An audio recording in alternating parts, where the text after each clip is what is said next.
Earlier we knew one simple concept called healthcare was divided into three: hospitals, pharmaceuticals, and R&D. Now we hear different terminologies: CRDMO, CDMO. So can you just help us understand technicalities of it? So if I just look at the healthcare space in India, over the last 10 years, it has evolved, as you are rightly pointing out. So if I at least look at the listed space, because that is what we track very closely. Yeah. 10 years ago, 65 to 70% of the BSE healthcare index or the listed companies were dominated by the export generic segment. So these are the larger companies today. The bulk of their business was exporting to the US, and most of these were generics and not branded drugs to that extent.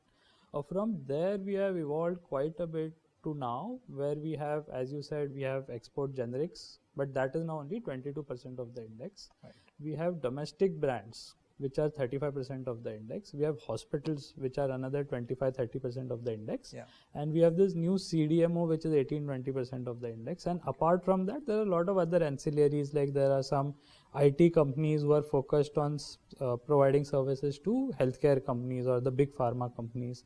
There are medical equipment companies, there are diagnostic players. So it's become a very wide field for investors like us to look at.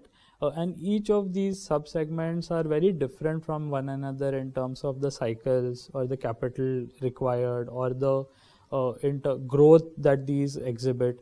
So that creates very interesting opportunities to pick and choose companies across these various segments of the market to that extent. Now coming to your specific question on CDMO. So CDMO is the newest kid on the block, let me put it that way.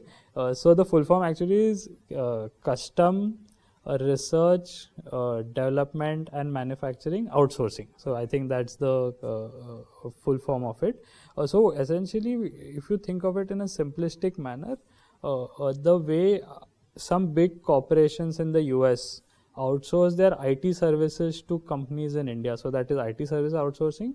This is pharma outsourcing to some extent, wherein if a big pharma wants to work on a new molecule, a molecule is nothing but they are looking at a therapy for a particular type of an illness.